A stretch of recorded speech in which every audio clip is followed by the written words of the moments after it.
Good evening, everyone, and welcome to tonight's episode of Get Wealthy Wednesday.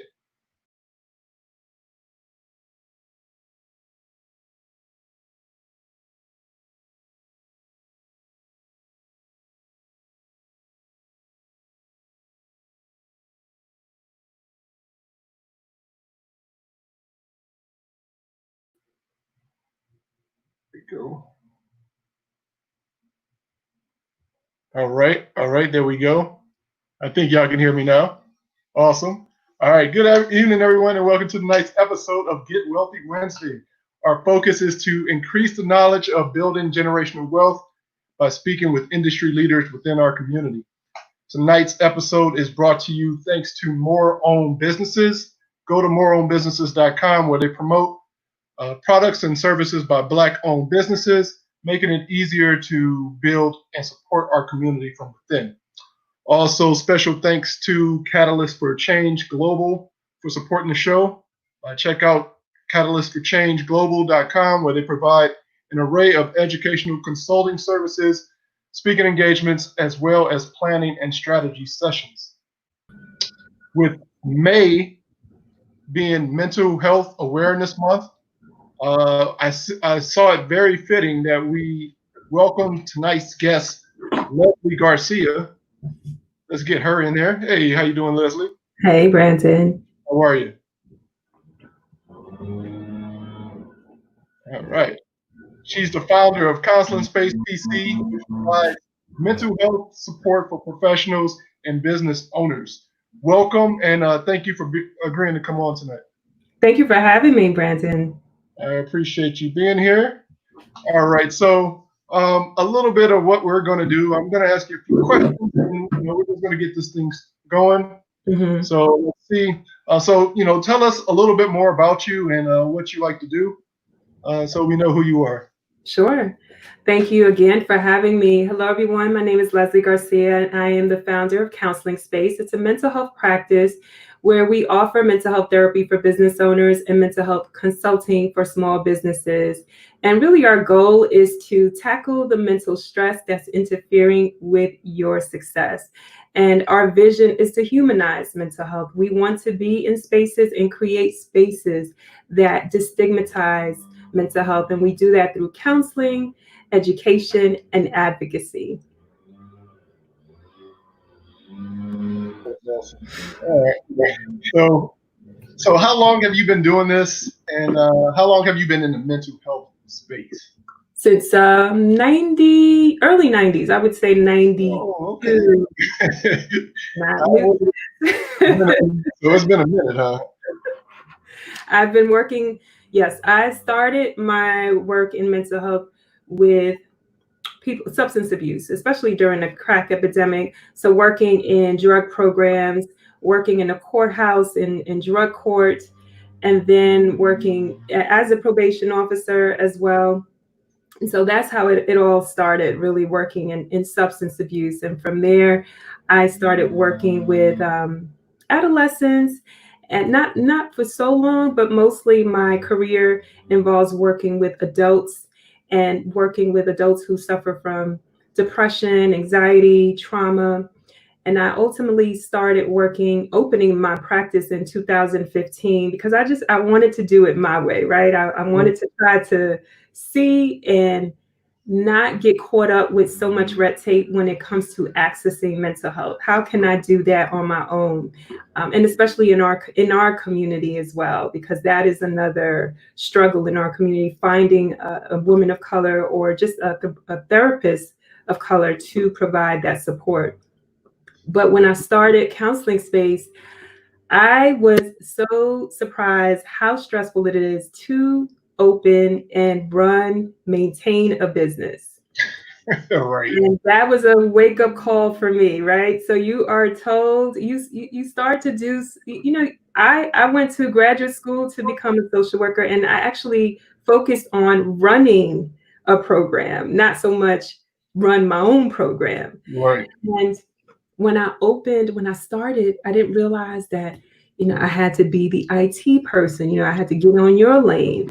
I Right. had to do the bookkeeping and the marketing and the administrative assistant because you're just starting. I mean, now I'm able to scale, but it was very discouraging. It was so discouraging. And I said, I'm a problem solver. So this is a problem, and how am I going to solve this? How am I going to solve this? Because it was very isolating. When I did interact with some peers, they would just say, just have a seat, like just see your clients. But I wanted it bigger than that. It had to be bigger than that. You And know I, what? Oh, uh-huh. sorry, go ahead. Go ahead. No, I'm listening. So I said, who else is going through this? Am I going through this alone? Because you hear these messages that you can, the get rich quick schemes. And no Right. one is really talking about the stress behind the scenes. Right. And I said to myself, wow, I'm not alone. There's so many business owners that are really going through it. Why don't I create a space for them? Right. For them. And so the majority of the clients that we see, if they're not business owners, they're working to be a business owner, right? Or they have a business and they're also working. And the majority of our clients, I would say like close to 95% of our clients work in high stressful environments, right? Highly educated. They're either doctors or they're healthcare workers, they're academia, they're deans, they're in marketing, they're authors. Right. And the majority, they've never been to therapy. They're always giving back to the community and not giving back to themselves. And that's how, with mental health and counseling space, to really focus and be in the entrepreneurial world and provide the consulting for small businesses. Oh, that's awesome. Because you know what, this is on Periscope, as well as YouTube, and I know a lot of people here on Periscope world probably remember you. Yes, long time ago. It's been a while since we've seen you on here, but I know that you also go on IG as well. Sometimes you do some IG lives as well, correct? Yeah, yes.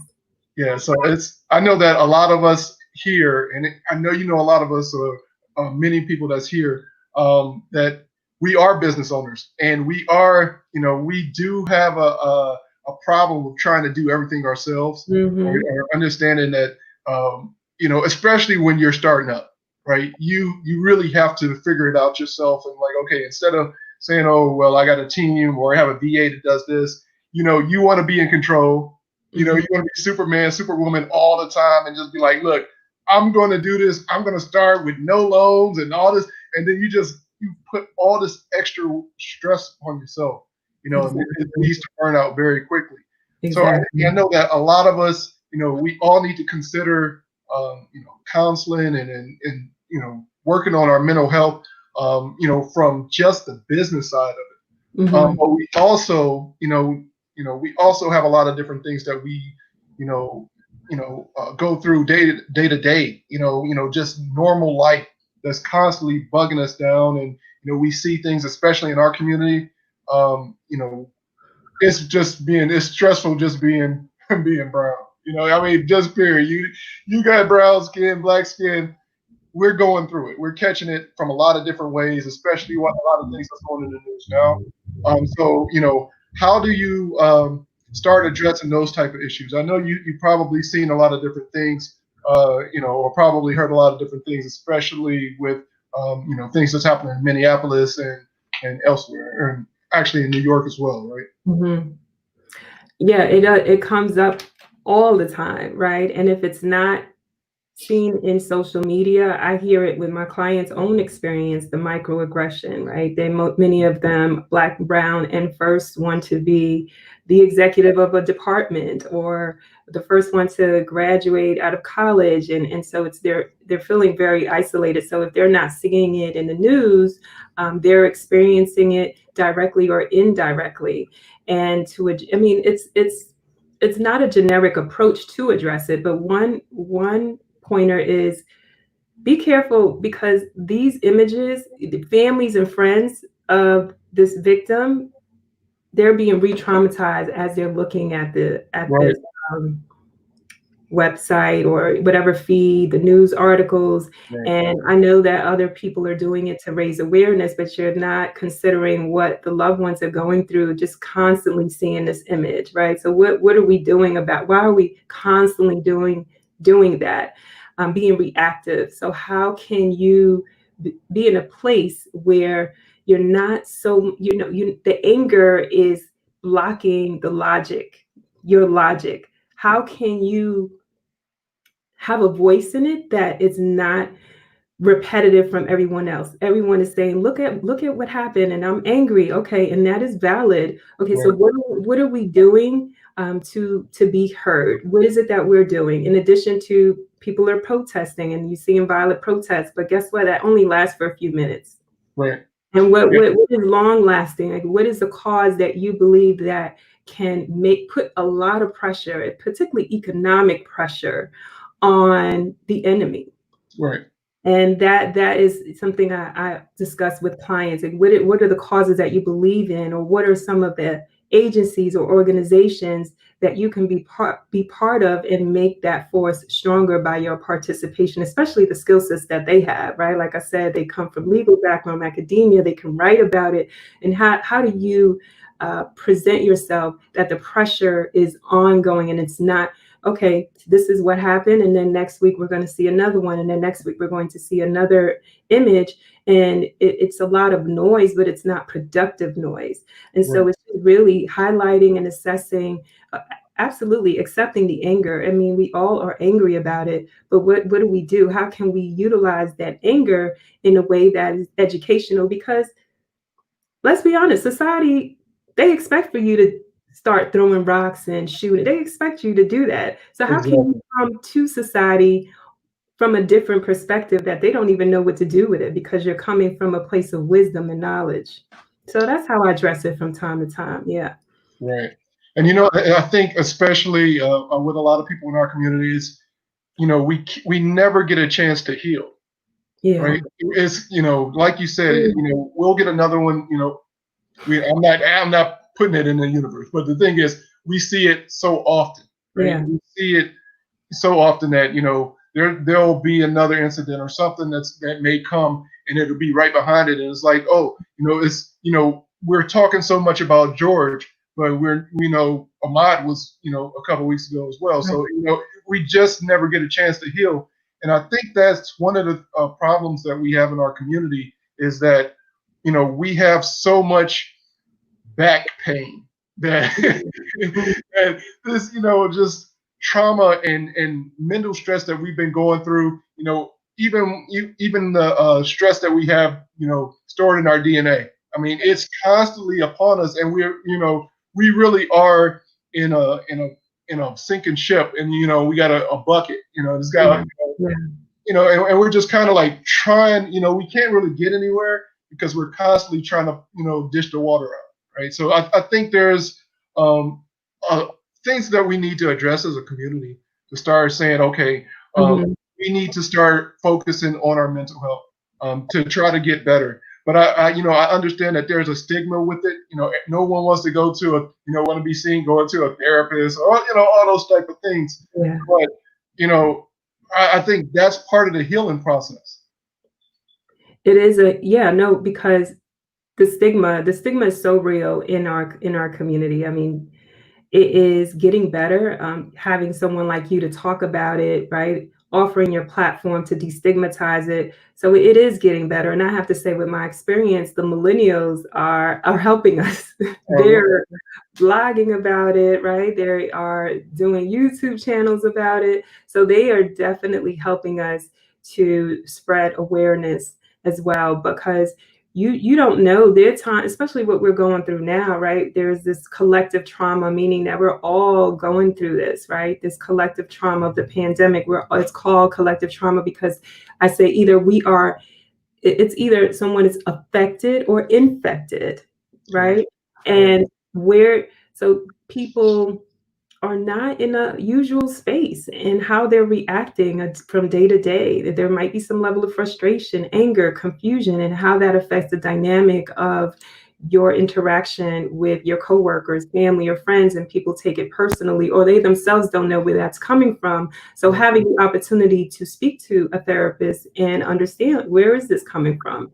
There is probably previous trauma, of course, like in our genes. I even do that assessment too. right. Tell me what was going on when your mom was pregnant with you. Do you recall what was going on in her life? Exactly. what was going on in her life, what was going on in the household. So that is a conversation worth having, to have that level of awareness, because I do believe, I like to say, and I heard this working in the drug program, is to be aware is to be alive. Yeah. Right. Mm-hmm. Yeah, and that is one of the things that I really wanted to talk about is what do we do as a community, to and I know that you said we have a lot of a lot of these millennials, just writing about it, blogging about it, doing things. I mean, programs, trying to promote programs that to say, okay, look, this is something that we really need to start doing.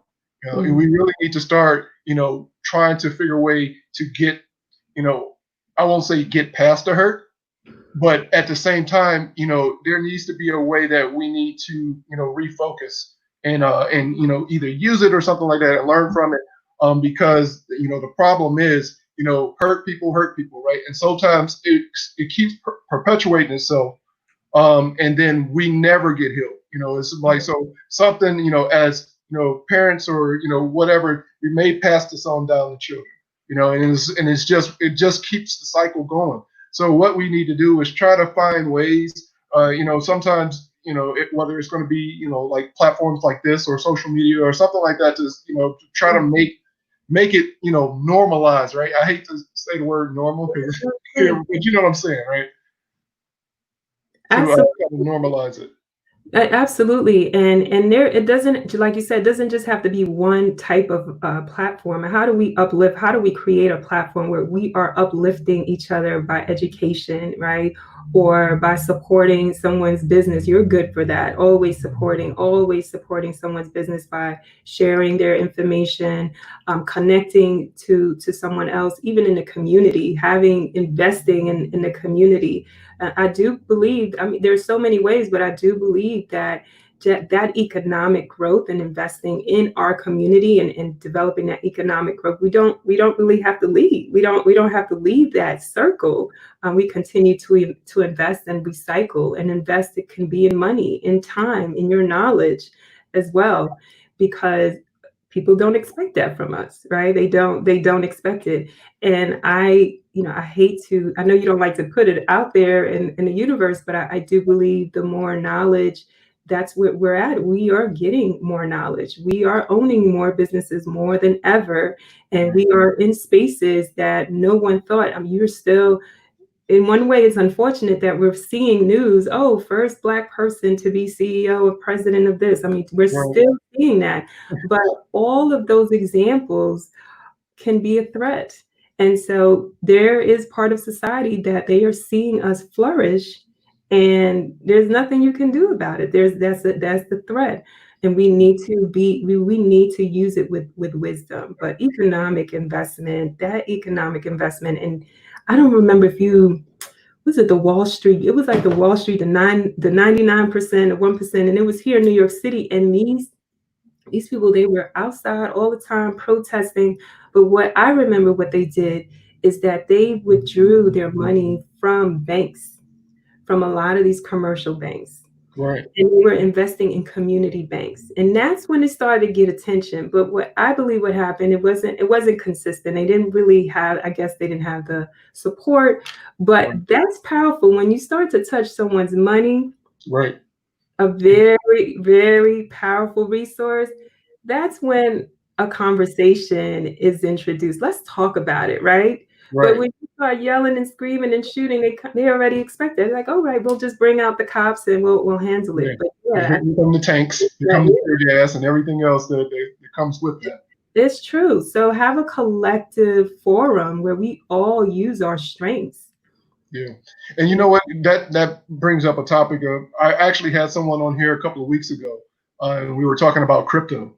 That Mhm, is going to be an area where you can kind of shift mhm. the economic power, because especially with like Bitcoin and understanding how that works is, you're not so much reliant on the central banks, and the central banks, because the central banks, let's they need you and they need your money to make more money, and Yeah. then they cut you a thousandth of a cent, every month or something like that, like, and they're making millions of dollars off of you. So making those type of those type of moves where you know major moves that you're taking money out of their banks and maybe put in a smaller one, or becoming your own bank with crypto or something like that. Yeah, those type of things. We need to start thinking about, to start saying, okay, how do we get back in an economic way, or to make a bigger a bigger splash than throwing a rock or something like that. Absolutely, absolutely. And all of this is related to mental health, right? What there is components to our wellness, and mental health is a component. Community is a component, right? That's Yeah, the social health. Financial health is a component. So all of these dimensions that we're talking, it's so relevant to your mental health, because if you let's say you go out, and I talk to someone, you go out and you protest, and you're violent, that creates more trauma within you, right? Or more consequences that right, comes with it as well.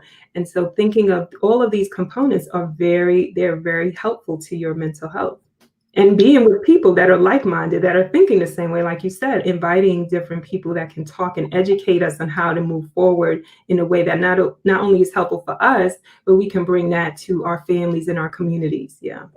exactly. And that's one of the things that I am trying to build. I'm trying to bring a lot of people together to see that we have the wealth, the knowledge, and the resources. We just need to exactly know exactly where it is. And like, because people like are doing such great things that some people may not know.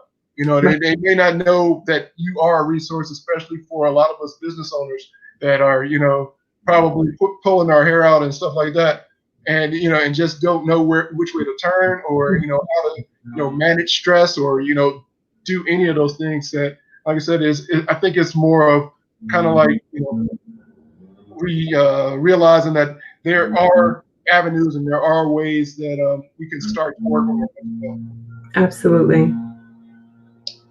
So I know that, and I've been asking this for the last couple of weeks to a couple of people, but um, how has the virus affected everything with counseling space? Because Yeah. I mean, I understand that as maybe therapists or whatever, I'm thinking like, hey, come lay down on my couch or whatever. It's Yeah.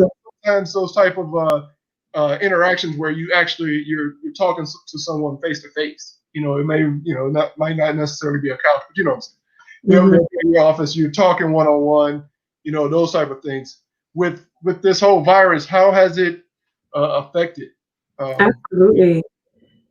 No, you're right. I mean, I have been doing video sessions for quite some time, because we're here in New York City. That's where our main office is. But I also have clients in Georgia, because as a provider, you only can practice in the states that you're licensed, right? To do therapy, you have to be licensed, and to offer therapy sessions, it has to be in the state that you're licensed in. So the clients that we see are in Georgia and in New York. But now we're 100% remote. We Right, don't have access to an office. It will be, I guess, it will be open soon. We're going through different phases, but people don't want to come in person. A lot of people don't. right, And we are also concerned about that as well. Like, how do we move forward? Are we not going to go to the office for the remainder of the year? I honestly don't know what to think. I told my team, let's just see how it goes. We right, have to literally take it day by day. But in mid-February, we had the conversation. I've had the conversation in mid-February with my clients. Listen, go to the hospitals, or not the hospitals, go to nursing care facilities where your loved ones are. right. Find out what the protocol is, because this is not going to look good, right? Yeah, Uh, exactly. call what's going on our loved ones in prison and jails. Do they have a protocol? Get your medicines.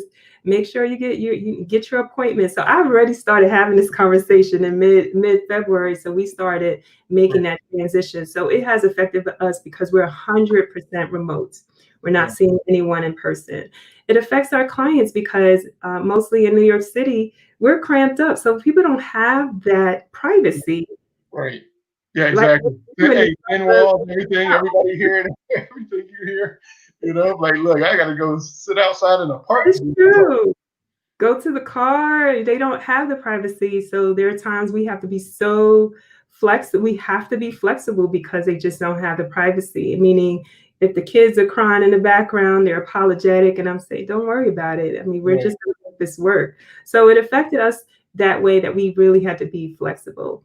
And also, every business is shifting because of COVID. Almost every business has shifted, and it puts you in check of, oh my goodness, what next? I need to make sure that we're steady, making sure that mentally we're okay to serve our clients as well. And so we are now implementing a metric system, like a measurement tool, to make sure that our clients are okay. So we have we implemented an app, and we're checking in with clients to see how their moods are, do some worksheets that they can track what their thoughts are, how their sleeping pattern. So this way I can see, okay, what's going on? Is this COVID related? And then down the line, track it as well. So it holds us accountable to make sure to see how our clients are doing, but also our clients, because the work starts really when you finish appointment, because you're going back home or you're going back to your community. So that is a new tool that I had to really think about, how can I best serve clients, especially during a pandemic. And now that I have this resource, I can track their moods, and we can see the impact that this pandemic has had on their mental health. Yeah. Right. I mean, that's awesome. I mean, to just be able to, include like technology and everything else, because you had to be able to shift. It was like you had no choice. You had to be able to pivot to say, okay, let's start using technology to our advantage. Whether we're doing Zoom calls or whatever, or having in bringing in apps or something like that to be able to gauge exactly what's going on and give you that that upper edge. Because I'm a type of person. I love technology. Don't get me wrong, but at the same time, I'm kind of a person that likes to talk to people in person. And I love personal interaction, right? And it's that type of thing, because you're able to kind of see other things. You see a whole bunch of other clues and stuff. You can say Body language, absolutely. Right. So yeah, you can say whatever, you can text whatever, but being in face to face is totally different, because I'm like, hey, somebody texts you like, hey, I'm good, and then but different when you see them. It's totally different. So. That is so true. Yeah, no, I started calling some of I mean, we're actually another change. In addition that we're 100% remote, the second change is implementing an app that really tracks the progress of our clients. But the other option, I mean, the other change is that we started seeing an increase of calls, particularly calls from clients that we were working before. And they just didn't want to, they just said, you know what? I've done the work in therapy. This is going to affect me. I don't want to wait till the last minute. Right. I know this is going to be serious, so let me get this support. So people who have done the work with us have noticed that it's important to have that mental health support and not wait for the last minute. Yeah. Yeah, no, I totally agree. So I have another question for you. So stress and all of this is bothering us in so many different ways, right? Mm-hmm. A lot of us don't know how to manage stress. We don't know. Some people don't even know that they're stressed out. They've been doing this so long. They wake up at this time, they go to work at this time, they whatever. It's become so routine that they don't even know that they're stressed out. What are certain ways that they can use different outlets to manage their stress? I know everyone is probably going to be different, especially now, because we have so many rules in place. Like for me, I love working out. Going to the gym, that's all I need, right? I can, everything goes away. Well, that gym is gone, so now it's some of those things. So how do you try to help people figure out ways to alleviate their stress, or at least tackle their stress or their stress points? One way is education. Stress is a part of our lives. And when we are like, I don't want to feel stressed, I don't see a stress free. There's nothing about stress free, it's stress management, right? Right. So there's different levels of stress. And there, good stress, there's bad stress. So education is that you are not living a life to never ever have stress. It's to how do you manage it? How do you manage stress? So that's one. And also there's different types of stress. You have, short-term stress, your chronic stress, and also understand that, let's say if you like to travel and let's say Right. you're running late or you miss a flight, that's a level of stress. That's short term, right? That's acute and then it'll leave right away. So having some level of education, what types of stress that people go through from day to day, and then the chronic stress that could lead to serious mental health conditions. So the education piece is very important. And the chronic stress is that's a red flag. It's serious because ongoing stress, your body's always stressed. It it really compromises your immune system. Right. It'll compromise your immune system. And you have all of these aches and pains and migraines, particularly for clients that I've seen with asthma. When the stress is high, they're vulnerable to have asthma attacks, right? And I actually Right. started reading on that. The research is not, I haven't found research that, a lot of research that supports it, but they're starting to talk about the correlation. So that's one way.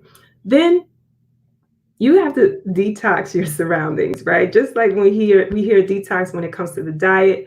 How Right. do you detox your surroundings? What needs to be eliminated or who Right. needs to be eliminated? Right. What needs to be shifted in your life? Let's start there because when you want to talk about self-care routine, you're implementing an activity, right? Or you're being more consistent in the activity. But as you start to add in what needs to come out that's no longer nourishing you. The exercise is key. So some people don't like to go to the gym. Okay, so Right. how do you incorporate some physical activity? Okay, if we're in New York, when I used to ride the subway, right? in Philadelphia, Right.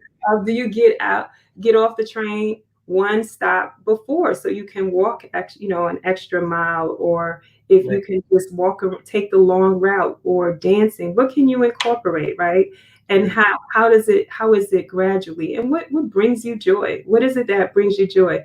Because it is very easy to fall into that trap that we know that we have to eat right, exercise, but not everyone thinks exercise is going to the gym. But what else can you incorporate that's physical activity? The food Exactly. is what the food as well is very helpful. Right. Mental health, having therapy is very helpful. So we can start looking at some of the red flags and say, look, I'm starting to notice a pattern, and if we don't address it, it's going to get serious. But we focus a lot on stress free, but let's do the stress management that's realistic to your lifestyle. Right. And while you're incorporating that, we need to find out what needs to stop. Like, what is it that we need to stop doing? Where are places that we need to stop being? Who are the people that we need to either stop talking or not talking as much? Because you sometimes pick up the phone and all you say is hello, and then you just take it from there. You just don't have the energy for it too. So yeah. Right.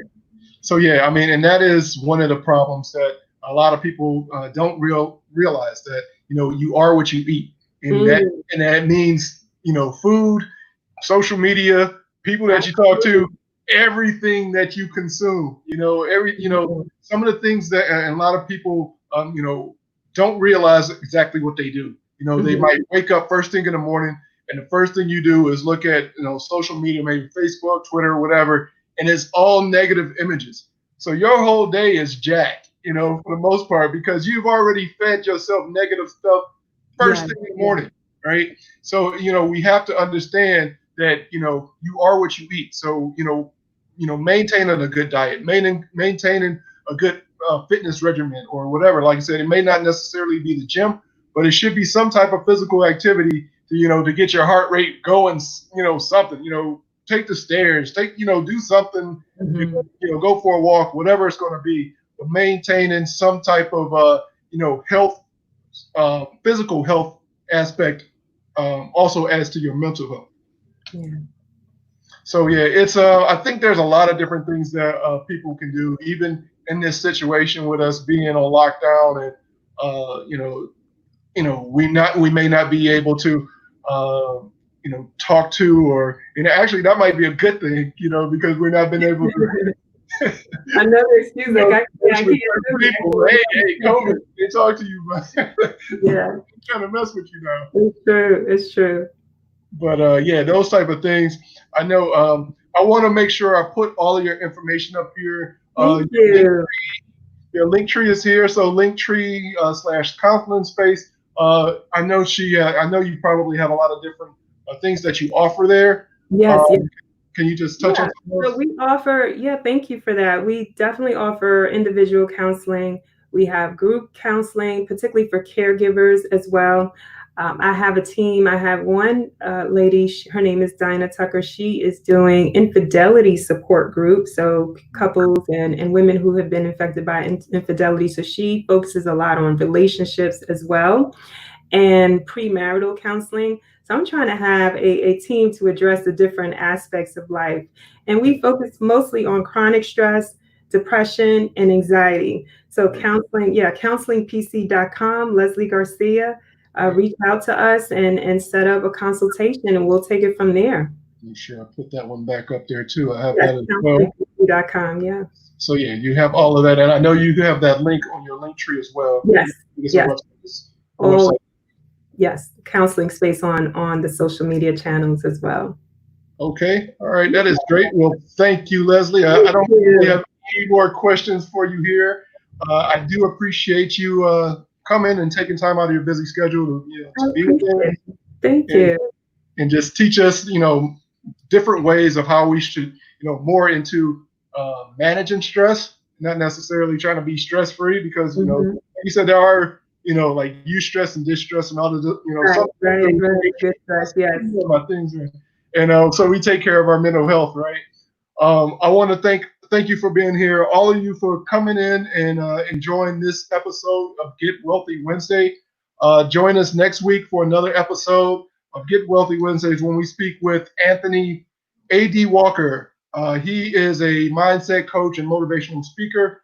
So we look forward to talking with him next week. And be sure to follow me on all social media. Let me make sure I put that up there. Let's see. Do I have that one up there? Let's see. All right. So make sure you follow me, IMF Brandon, pretty much everywhere on these internet streets: IG, New Network, YouTube, and Twitter. And you can also, as you can see from the scroll in there, you can go to the website fredbrandon.info. If you found this information beneficial and you would like to show support for the show, you can support via Cash App at cash $ more owned, or donate via cryptocurrency on fredbrandon.info. Thank you all for coming. Thank Thank you. you again, Leslie. Thank you, everyone. All Thank you so right. much for having me. Have a good night. All right. Have a good night. Appreciate you being here. Thank you for having me.